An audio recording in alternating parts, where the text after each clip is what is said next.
கர்த்தருடைய பரிசுத்த நாமம் மகிமைப்படுவதாக. இதனால் இந்த காலங்களிலே கர்த்தர் நம்மை அவர்கள் பலப்படுத்தும்படியே நமக்கு தருகிற வார்த்தை லூக்கா எழுதின சுவிசேஷம் அதனுடைய 18வது அதிகாரம் அதனுடைய 27வது வசனம். அதற்கு அவர், மனுஷரால் கூடாதவைகள் தேவனால் கூடும் என்றார்.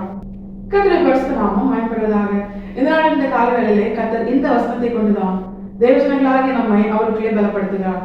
இந்த வசனத்திற்குள் ஒரு பிரதானமான சத்தியத்தை தேவன் நமக்கு காண்பித்து தருகிறார்.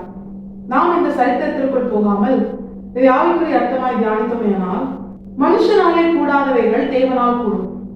இதே லூக்கா எழுதின சுவிசேஷம் அதனுடைய 1வது அதிகாரம் அதனுடைய 37வது வசனம் தெளிவாய் சொல்கிறது, தேவனாலே கூடாத காரியம் ஒன்றுமில்லை என்று. இந்த 2 வசனத்தையும் கம்பேர் பண்ணி பார்க்கும்போது ஒரு காரியம் தெளிவாய் தெரிகிறது. அதுதான், நாம் நீங்களும் ஆராதிக்கிற தேவன் சர்வ வல்லமையுள்ள தேவன். அவரால் செய்யக்கூடாத அதிசயமான காரியம் ஒன்றுமே இல்லை. அவர் சொல்ல ஆகும், அவர் கட்டளையிட நிற்கும். நம்முடைய தேவன் என்ன நினைக்கிறாரோ அதை அவர் அப்படியே செய்ய வல்லமை உள்ளவர். இல்லாதவைகளை இருக்கிறவைகளை போல வரவழைக்க அவரால் கூடும். ஆனா அதே நேரம் மனுஷனுடைய வாழ்க்கையில பார்த்தா, அது ரட்சிக்கப்பட்டிருந்தாலும் ரட்சிக்கப்படாத மனுஷனா இருந்தாலும், ஒரு மனுஷனுடைய வாழ்க்கையில அவனால எல்லா காரியத்தையும் செய்ய முடியுமா அப்படின்னு கேட்டா நிச்சயமா இல்லை. மனுஷனுக்கு ஏன்னா ஒரு லிமிட் இருக்கு. அந்த லிமிட் வரைக்கும் தான் அந்த மனுஷனால செயல்பட முடியும். எல்லா மனுஷனாலும் எல்லா காரியத்தையும் செய்து முடிக்க முடியாது. இந்த உலகத்துல சில காரியங்களை மனுஷனால் செய்ய முடியும், ஆனா அநேக காரியங்களை மனுஷனால் செய்ய முடியாது. இதுதான் இந்த வசனமும் நமக்கு தெரியப்படுத்துகிறது. இதை தியானிக்கும் பொழுது தேவஜனங்களாகி நமக்குள்ள ஒரு கேள்வி இருக்கும். ஒருவேளை உலக பிரகாரமான மனுஷங்களுக்கு வேணா, ஆண்டவர் அறியாத மனுஷங்களுக்கு வேணா எல்லா காரியத்தையும் செய்ய முடியாம இருக்கலாம்.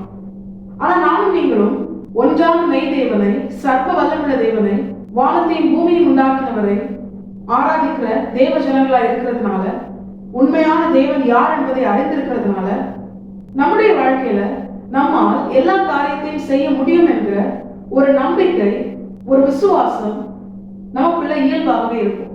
ஏன்னா வசனம் சொல்லுகிறது, என்னை பலப்படுத்துகிற கிறிஸ்துவினாலே எல்லாவற்றையும் செய்ய எனக்கு பலன் உண்டு என்று.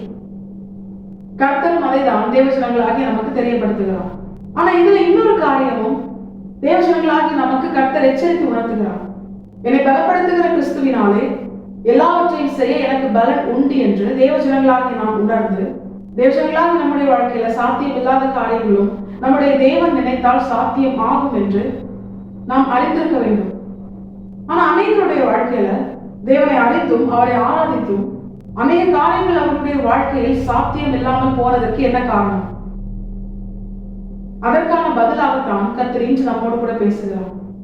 தேவஜனங்களாகி நம்முடைய வாழ்க்கையில் கர்த்தர் எனக்காக யாவையும் செய்து முடிப்பார் என்று எப்படி சங்கீதக்காரன் பாடினானோ, அவனுடைய வாழ்க்கையில கர்த்தர் அவனுக்காக யாவையும் செய்து முடித்து, அசாத்தியமான காரியங்களை, கிரகிக்க முடியாத காரியங்களை, எந்த ஒரு மனுஷனாலும் செய்ய முடியாத பெரிய காரியங்களை கர்த்தர் எப்படி செய்து முடித்தாரோ, அதே போல நம்முடைய வாழ்க்கையிலும் செய்ய கர்த்தர் போதுமானவராக இருக்கிறார். அவர் ஆயத்தமாக இருக்கிறார்.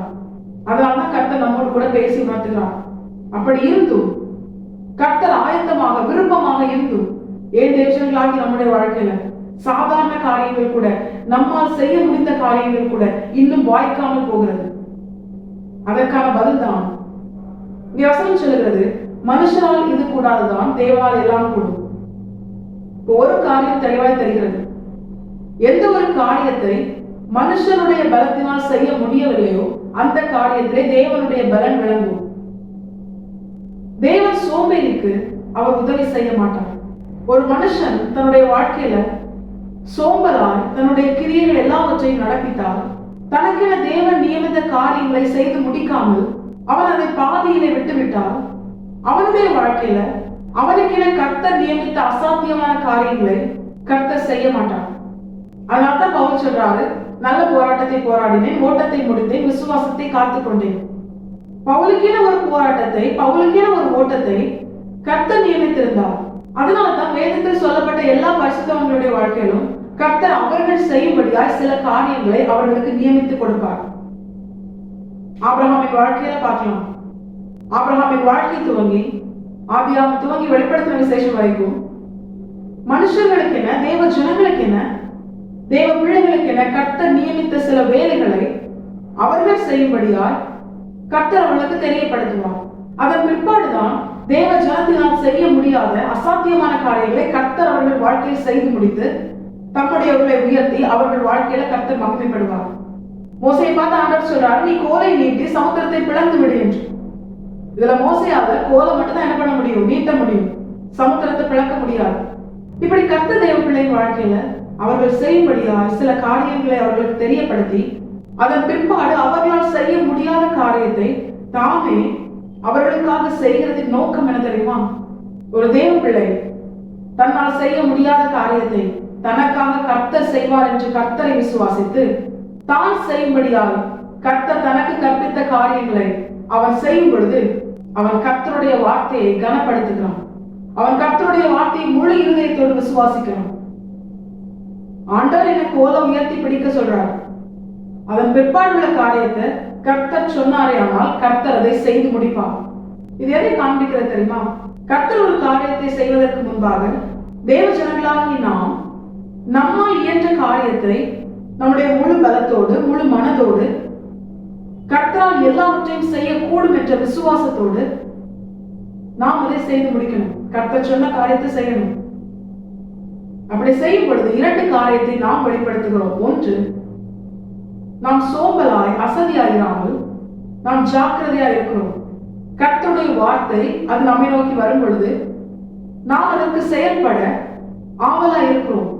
இந்த ஆவல், இந்த ஜாக்கிரதை, இந்த செயல்படுகிற காரியம் எதை உணர்த்துகிறது தெரியுமா? நாம் கர்த்தருடைய வார்த்தையை நம்புகிறோம். கர்த்தர் என்ன இந்த காரியத்தை செய்ய சொல்றாரு, ஆனா இதுல என்னால் செய்ய முடியாத ஒரு காரியம் இருக்கு.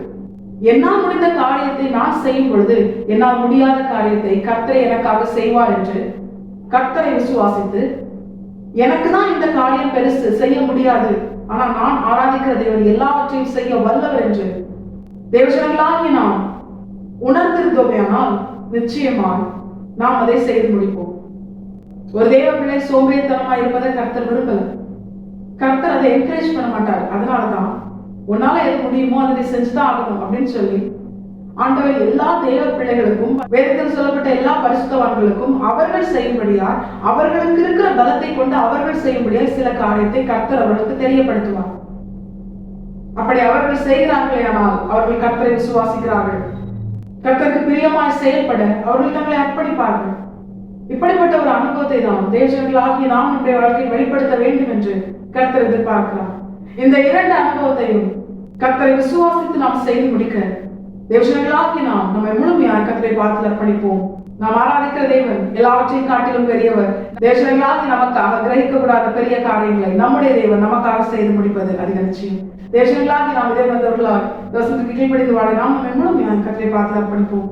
கர்த்தர் இந்த வசனத்தை கேட்ட நம் அனைவரையும் ஆசீர்வதித்து வழிநடத்துவாராக. கர்த்தரை பரிசுத்த நாமம் மட்டுமே மகிமைப்படுவதாக.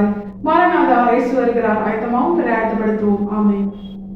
என்பலன் ஒன்றுமில்லை என்று நான் அறிவேன், அவர் பலனின்